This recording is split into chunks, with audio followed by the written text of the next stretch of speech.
Hello, y'all, and welcome back. It is week 3 of the F1 season kicking off. We are headed over to Suzuka, Japan. The second year in a row we've had this early season slot for it. Usually, Japan was towards the end of the season and was a few times a season finale of a race. So it does, interestingly, by moving it up to the springtime, put it right in the Japanese cherry blossom time. So I know we see we're going to see a special livery from Haas with a bunch of cherry blossoms all over the car. I believe Red Bull is also going to be running a white and red livery to kind of pay homage to their Honda Power Unit partnership that will be coming to an end as they move to a partnership with Ford next year, and Honda moves over to Aston Martin. Before we get into this week's bits, we'll have a bit of a recap on things we saw and learned based on what we saw in China last week out. So we'll start at the top of the field. McLaren, another win. This time Oscar Piastri. This time a 1-2 finish as Lando Norris brought the car home in second place. Wasn't a perfectly dominant weekend for them, of course. The sprint didn't necessarily go their way, as we'll talk about Ferrari a little later.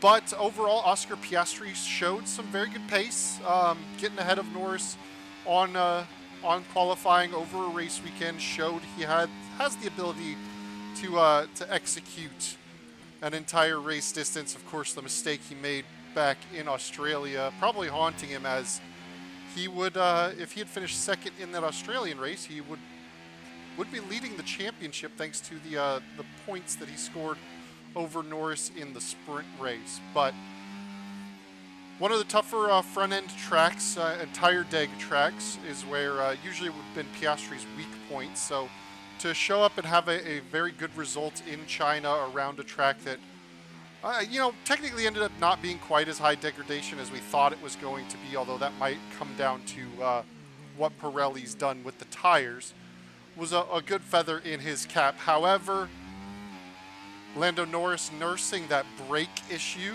at the end of the race. He was having loss of brake pressure and having to kind of coast his way through the last couple of corners as he got less and less braking. And probably if that race goes another lap, he's definitely behind George in the Mercedes, and if not, probably having to pull in and retire that car. It looked like he was basically coasting and barely braking at all for the last lap or two.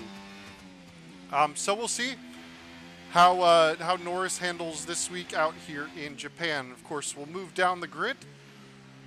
Next was George Russell in the Mercedes. So Mercedes, once again, a rather quiet weekend. I know Kimi Antonelli in Australia had a bit of excitement thanks to the spins he had and fighting through the field. In China, rather quiet weekend from both of them. George Russell just solidly in third place, nearly got ahead of Piastri or Norris, both at the end and in the pit stop phase, trying to put some pressure on him with the undercut. But eventually, the overall package of the McLaren just a little bit too good. But it is starting to look like that Mercedes is showing up as kind of the second best car over the course of this season so far. Of course, we're only 2 races in, heading to the third, but we'll see. Japan, a track that George Russell has typically gone decently at, and we'll see how he does. Kimi Antonelli, his teammate, bailed out a little bit by the disqualifications ahead of him, started 8th, finished 8th, and kind of just a quiet drive from him. Now, one bit of concern, it came out from the Mercedes camp that Antonelli had given himself some floor damage, likely from driving over a curb at an early point in the race. It was carrying that damage throughout the entire race. There's no real way, like a front wing, to do a quick change and fix stuff on the floor. If you damage the floor, you're kind of stuck with it the whole race. And that is now 2 races in a row, because at Australia, Antonelli also did some damage to his floor. So looks like a little bit of learning still needing to be done from the rookie as far as, he's shown his speed, but now needs to be able to get around the track in a way that doesn't abuse the car and cause himself damage that ultimately costs him time. So let's see what Antonelli can do in that Mercedes, which, again, it's kind of looking like the second best car. I won't say fastest car, but I will say best car because they seem to be able to get it into a drivable window for both drivers. George Russell, of course, doing a great job in that car as well.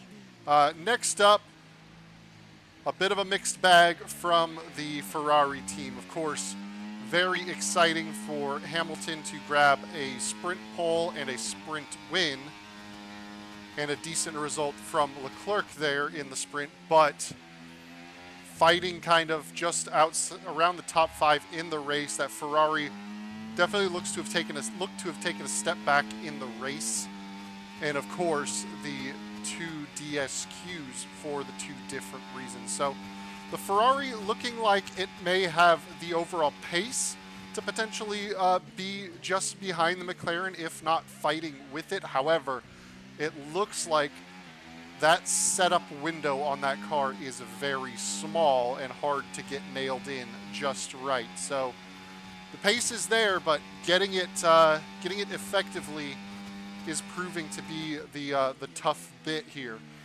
So when it comes to the DSQs, of course, usually when a team has both cars disqualified, you would expect that it's some sort of procedural error that was made across both garages. But Ferrari, 2 different reasons. Lewis Hamilton, skid plank wear over the maximum. So the skid plank starts at 10 millimeters, and you are allowed to wear 1 millimeter of that down to 9.0.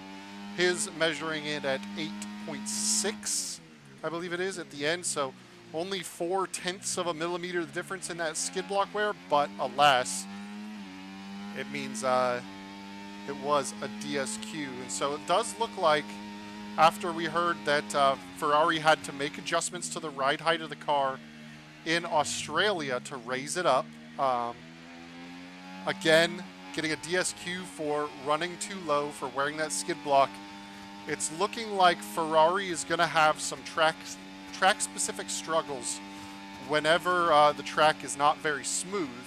Although, China was a very smooth track, it does have that big loading compression event into turn 1 where the car really bombs out and then driving up over some of those curbs. But still, they seem to lose quite a bit of performance. We saw it in Australia when they raised that car up. It looks like in China they did not raise that car up, and Lewis Hamilton suffered because of it. Another part of it might have been the extra pushing on the 2-stop, and like I said, that compression event down into turn 1. If you're pushing harder, going faster, the car is going to squish the suspension that much more, drag that skid block or the plank a little bit more, and wear it. Now, on to Leclerc, who was evidently the plank would have been fine. I would estimate that they probably check everything if they pull a car in for scrutineering. His car pipped for being under the weight limit by 1 kilo. 799.0 minimum car weight is 800 kilograms. Now, it did seem shortly after that it may have been kind of a repeat of the George Russell Spa situation last year, where it seemed like everybody was planning on a 2-stop. He suddenly made the 1-stop sort of work, but took too much life out of the tires, didn't have enough weight on the car in the end. But we didn't see that same, we saw other cars do the 1-stop. Almost everybody did the 1-stop except for a few cars, and they were all fine. It turns out, and part of the suspicion is that the teams run, and this is going to get into some technical bit, but one of the things that the teams will do is for their driver hydration system, so their drinks bottle where you press a button and get water to drink in the middle of the race. Usually teams will put that bottle up in the nose of the car. That way, as the fuel burns off behind the driver in the rear, obviously it's a lot more weight. It's closer to the center, but it's the fuel tank is basically right near the center mass. But with a couple kilos, it sounds like Ferrari loads up 2 kilograms of water in Leclerc's car. And if it is indeed in the nose, then as the race goes on and you drink that, drain that water, you can kind of almost help balance out the fuel burn. So obviously Leclerc had the complaint in Australia, the very famous, we think it's the water. Suspicion is that that water was also related to this drinks bottle water and why Leclerc might have been 1 kilo underweight. So sounds like Ferrari loads their driver up with 2 kilos of water, and the plan is for them to drink 1 kilo of it over the course of the race.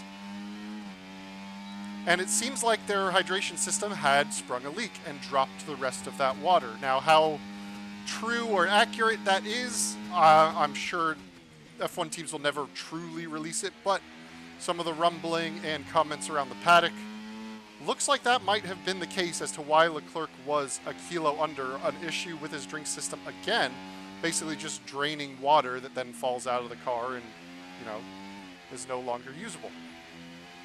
So we'll see. Ferrari definitely needs to get their car figured out. Has the potential to be one of the fastest, but again, setup window seems narrow, and they're having some procedural and strategic gremlins. Of course, Hamilton, one of the only ones in the top 5 before his disqualification, or even the top 10 to go to a 2-stop. Everybody else saw that the 1-stop was the correct choice early on. Hamilton, though, I think kind of went to the 2-stop because the 1-stop was just not working. So something set up with that car after looking so good in the sprint, not ideal for them. So let's head on down. Next up, we have the Red Bull, which of course has the big news, Yuki Tsunoda, and hence why I'm in the Red Bull here. Yuki Tsunoda being moved up from the VCARB team, or the RB, or whatever they're calling it these days, AlphaTauri Toro Rosso, for his home race in Japan. But because of the underperformance of Liam Lawson, a nightmare week for Liam Lawson in China, P20 in the sprint qualifying, P20 in the race qualifying. A little bit of ground made in both of those, but no points for him. And of course, you got Max Verstappen really turning in a pretty good performance in a car that we don't necessarily know exactly where it's at. So he had a decent run in the sprint trying to chase down Hamilton, but we saw that the way the Red Bull was on its tires later in that sprint race. However, on the flip side, in the Grand Prix, after the medium tires did not look all that great, once he got 20 or so laps into his hard tire run, he was nearly on par, on pace with the McLarens. Now, how much they were managing and kind of holding onto the tires because of the lead they had, not exactly sure. I would like to believe that Norris was pushing pretty hard to get past George and get clear of him. But the Red Bull seemed to come alive and was very quick, and maybe even could have had a chance of chasing down George with some extra laps. But it was about as bad of a weekend for the second car as it could have been. Will be interesting to see what Yuki Tsunoda brings to the Red Bull car. It'll be interesting to see what Liam Lawson does in that VCARB as well. Next down the grid, we have the Haas team. After a really tough opening race of the season, they bounced back in China, a double points finish for the Haas outfit, Ocon and Behrman, and they would have been both in the points regardless of the disqualifications for Hamilton and Leclerc. So Behrman would have been 10th even if Hamilton and Leclerc were there. So a good weekend for Haas, who is coming into a track where they've done okay at. Ayo Kumatsu, their team principal, Japanese, so it's kind of a bit of a homecoming for him. And like I said earlier, they've got a special livery, so I'm sure they're looking forward to a good race on their side and hoping for some quality running. but not a lot for them. Next up, we've got Williams. Albon is really at the start of this season showing that it wasn't just a product of him being up alongside Nick DeVries and Logan Sargent and really proving now against a proven competitor, Carlos Sainz, that he's definitely got speed. Carlos Sainz, of course, still getting up to speed in the Williams, but thanks to the disqualifications, Williams as well scoring a double points finish. Sainz would have been out of the points if not for those DSQs, but a very good result as Sainz seems to be kind of getting a hang of the car and catching up to Albon. So we'll see over the course of the season if Albon maintains his advantage or if Sainz starts to figure out how to get past his Thai teammate. Next up, we'll talk about the Visa Cash App RB Racing Bulls team. Yuki Tsunoda and Isaac Hadjar, last time out in China, showed some pretty good overall qualifying pace, had a decent result with Yuki scoring some points in the sprint. However, the junior team continues to struggle with strategic choices, it would appear, and some reliability even. RB was the only team really to go fully for the two-stop and brought in both Yuki and Hadjar quite early off of their medium tires. And that ended up being the wrong choice, forcing both drivers out of the points. Yuki Tsunoda also, of course, having to take an extra stop when that front wing element just broke while following, I believe it was Jack Doohan in the Alpine. So something they'll have to look at as far as what on earth is going on, why buffeting dirty air would cause a wing to break. Is not good news for them. But there's speed somewhere in that car if they can figure out the strategy. Hadjar, a very good bounce back weekend as far as his driving goes after the disappointment of Australia, and we'll now have to see just what Liam Lawson is going to do, taking that seat back over for Yuki Tsunoda. We'll see where he qualifies that car. Obviously in the Red Bull has had pretty dismal qualifying showings, and we'll really get a good idea based on what he and Yuki do of where that Red Bull car truly is. Or if we see Lawson struggle, maybe a bit of a confidence shaker to be thrown in the main team up against Verstappen, and kind of a little bit of a mental break needed for him. Let's see. Next up, Aston Martin. Another weekend in a row, Stroll in the points, and Fernando Alonso out of the race. This time not by a crash for Alonso. Looks like some kind of reliability problem got him out, but Lance Stroll getting out ahead of his 42-year-old teammate. So we'll see if that continues. Has Alonso kind of grown disenfranchised with what's going on? I know he's probably got the opportunity. He's older, but he does have a contract through next year. He's probably looking forward to the 2026 car designed by Adrian Newey. And then they, of course, have their Honda power units coming in as well. Alpine, a tough weekend for them. Gasly, the only non-Ferrari disqualifier. I believe he was Plankwear, if I remember correctly, himself. And then Jack Doohan, a tough weekend in the wars quite a bit. He's got always this specter of Franco Colapinto looming over his shoulder if the off-season rumors are anything to be held, and the comments from Flavio Briatore, who's one of their previous team principals and special kind of, what's the word I'm looking for? One of their special administrators at this point. So he is, looking behind. He had a couple penalties for some dodgy wheel-to-wheel racing. Just needs to settle down and get a good weekend under him. We are going to have kind of the first, hopefully, normal weekend I say hopefully because it does look like there may be a chance of some rain for the Japanese Grand Prix on Sunday. So we may see a repeat of the Australia structure of the weekend where it's dry all the way until race day. So rookies definitely getting thrown in the deep end here. Lastly, we have Sauber. Nothing really to write home about for the Sauber team.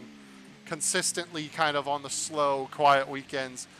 I don't expect to see much development from them throughout the year. Of course, with the new 2026 regs and their change of ownership to becoming the Audi factory team next year, I wouldn't expect a ton of development and effort to be put into this year's car.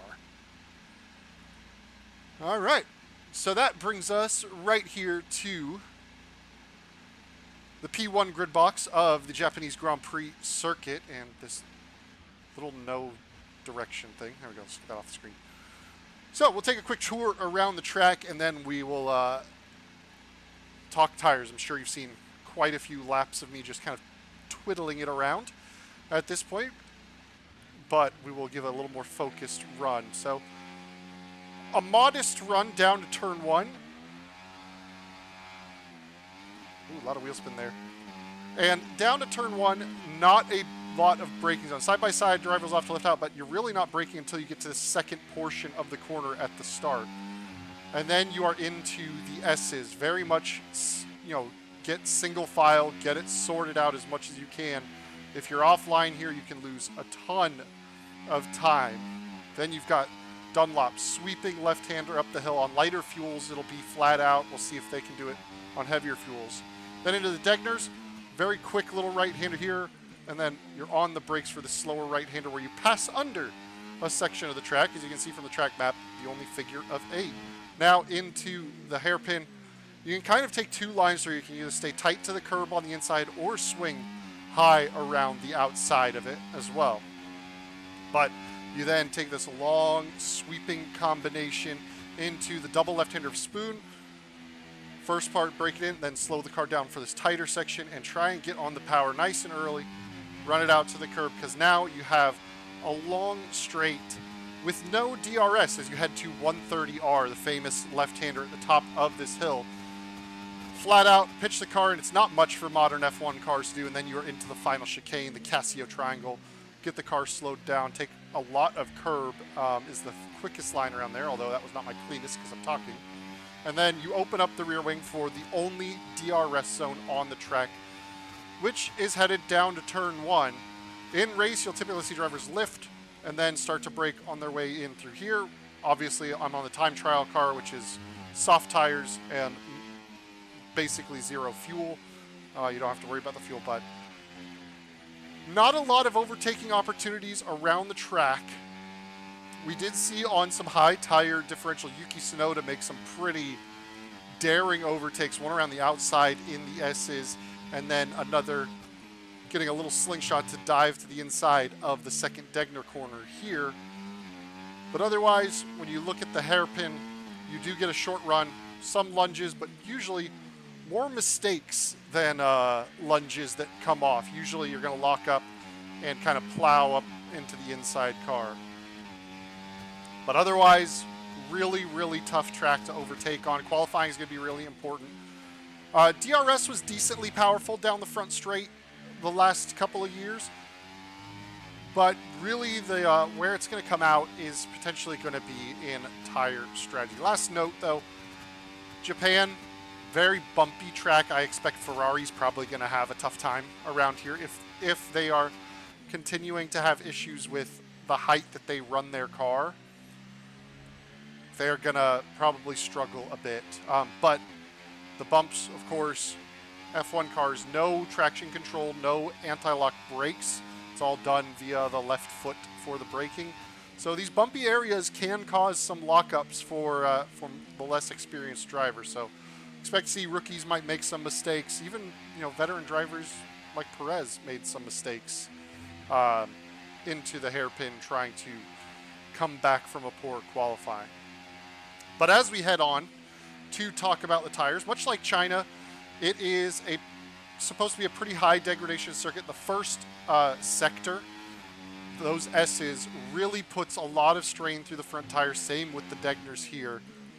And that's Degner, D-E-G-N-E-R is the name of those corners. The 1 and 2, those kind of double right-handers. But it's another track where the front tires are going to take the punishment much more than the rear tires. Not a lot of slow traction events. I believe out of the hairpin is one of the only ones. But we do go. Pirelli is bringing their 3 hardest compounds. So last time out in China, they used their middle compounds, the C2, C3, C4. In Japan, it will be the C1 for the hard tire, C2 for the medium, and C3 for the soft. So that hard tire that did very, very well around the China circuit is going to be your medium tire around Japan. So over the last couple of years, it has been pretty solidly a 2-stop, medium, hard, hard. There has been a couple of drivers that have chanced the 1-stop. Obviously, track position, because it's so hard to pass, can make that 1-stop a little bit more possible. But the 2-stop has been kind of the standard around Japan. In fact, 2023, it was almost looking like a 3-stop. 2022 was a wet race, so you'd have to kind of throw the data for the tires out for that one. Although I may have to go rewatch that because it does look like there may be some rain. So look for that 2-stop strategy to be the primary, but based on what we expected in China and what we saw in China, look for teams to be more open to the idea of the 1-stop, because it does look like whatever changes Pirelli's made over the off-season to the compound and the construction of the tires looks like they are lasting a little longer than we would expect them to.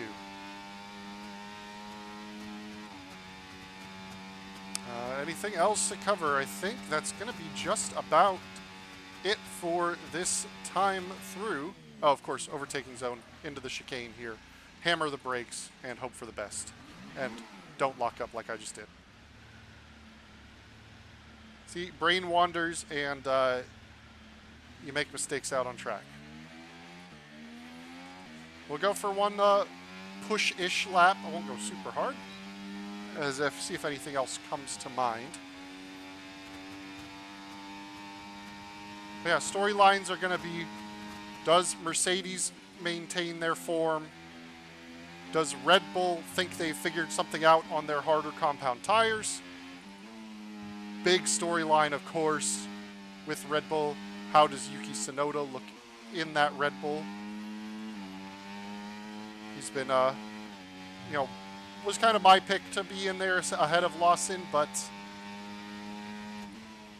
internal politicking and all that, and it looks like he's going to get his shot. He's made it impossible to say no to him, so we'll see what Yuki can do. Can Ferrari bounce back? And of course, can McLaren make it 3 in a row? And, well, each McLaren driver's won a race. Is it going to be Lando or is it going to be Oscar, the lead McLaren this time? It's going to be another situation where if they can put it on pole, they've got the best opportunity to go out and win this because of how difficult it is to overtake around this track. Oh, I just realized because of that spin, this lap will not count. That's fine. See what the time is anyway. A little too much curb there. Down to a 29.7. Purple in all 3 sectors, but again, not valid. But thank you all for watching. Hope you all enjoying the start of this F1 season. It's been an interesting one for sure, but I will catch you guys next time. See you later.